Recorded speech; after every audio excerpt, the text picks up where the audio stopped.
Welcome to the DEC4 podcast. You can access episodes, companion articles, research notes and links, as well as information about our contributors and supporters at DEC4podcast.com. Hope you enjoy the program. So, Mervyn Cumming, who was my mentor, he was a television director, a TV director, BAFTA nominated. He came in to do a lecture, just one lecture, and he had floor plans of the Coronation Street Rovers return, his shot lists, and I was just like, wow, here's someone who's actually done it. Because, you know, normally they'd have people in, you know, more corporate sort of stuff. And like, who wants to come and help on a corporate video? Or who wants to come and help on an archaeological dig for like 2 weeks on the Yorkshire Dales where like you won't be paid, you'll be intense. Everyone's putting their hands up. And I was just like, well, what is this film and telly? It doesn't feel like film and telly. Got a couple of little stats on Mervyn Cumming, who sadly passed away not so long ago. 100 episodes of Coronation Street, 127 episodes of Emmerdale, 41 episodes of EastEnders, as well as Family Affairs, Brookside, Biker Grove, and lots of others too. So his credits are very impressive. Yeah, I mean, I think Merv is actually why I do what I do now, because bless him, he gave me so much time. We'd go to the pub and I'd just like ask him so many questions about his career, and like his CV at that time was just this, you know, two pages of A4 with those numbers. But like, I remember his IMDb page at the time had just like 5 series level credits.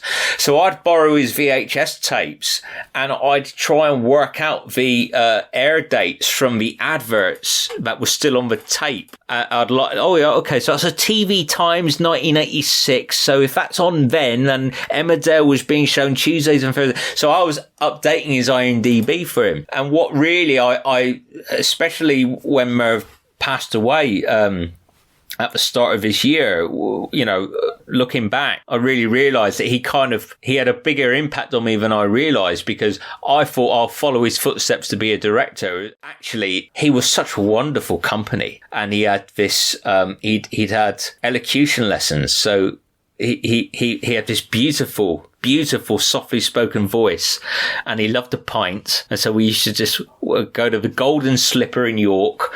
We'd sit at the same table, and I'd just ask him loads of stuff about Coronation Street, and I'd borrow his tapes and then bring them back, and then I'd borrow like Eldorado, you know. And he remembers like Eldorado, which was this famously catastrophic series that the BBC sort of made. Merv remembers, right. Merv directed 10% of Eldorado, and he remembers on the first... But at the screening, he left the screening of the first episode because it was so bad. But in the first week of production, there were 3 directors around the pool, and the director just took the script and chucked it into the swimming pool. And Merv said, "That good, eh?" That's like, it was just this, you know, it was, they were building the sets while they were doing it, you know. But I found that fascinating.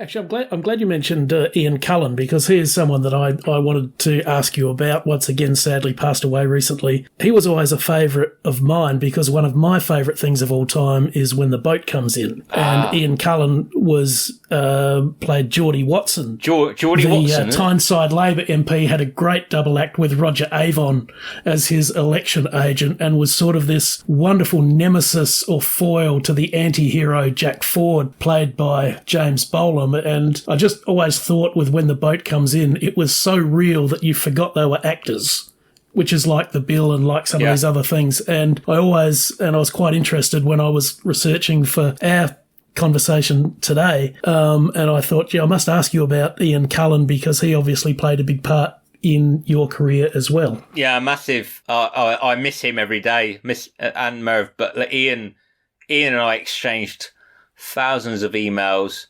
and we hung out a lot. Like, you know, Ian and Merv were at my wedding, as was Frank and Ronnie and Bernard, and you know, these are dear friends. So that's one of the hardest things about time, is that some of these people are passing, and it's very sad. Ian, interesting you mentioned Roger Avon, because they were both up for the same part in Family Affairs.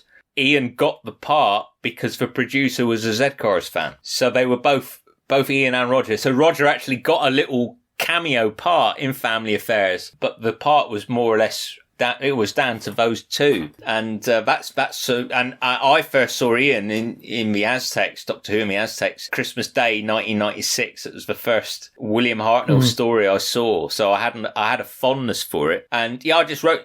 Mervyn had enjoyed working with Ian and felt he was a very good actor, and he was probably the best actor I've seen actually act right in front of me. I saw him do a Christmas Carol, and he moved. He was moved to tears and he did it for real in the play. He actually told me a story about working with Merv on Family Affairs where the press were in, and in the scene, Ian's character had to cry.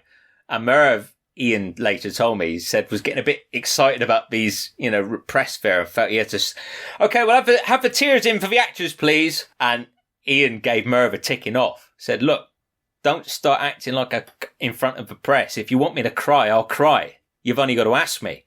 I'm an actor, sort of, but in a way that built their relationship. Podcast terms and conditions can be found at our website, DEC4podcast.com. You can contact us there or on our social media. Find us on the major podcasting platforms, and we're also on Substack, Facebook, Tumblr, and Instagram. This has been George Fairbrother. Thanks for listening. Hi, I'm Steve Collins from the YouTube channel Please Tell Me Where to Go. We have great travel videos and other stuff as well, so go to YouTube. Please tell me where to go. The 2 is the numeral 2, and enjoy a whole bunch of videos. Merv and we shared a hotel room in Edgware, like a B&B. And it was like such a dive, the bedroom mirror had been at some stage smashed, and it was held together by chewing gum, and the sink had been pulled off the wall, so it was held with a chain connecting it to the wall. We had some adventures, and Merv was bless him, he used to direct in his sleep, so middle of the night he'd go, and once more please. And I'd be like, I'd wake up in the middle of the night thinking, the first time it happened, what's going on? No, once more, please.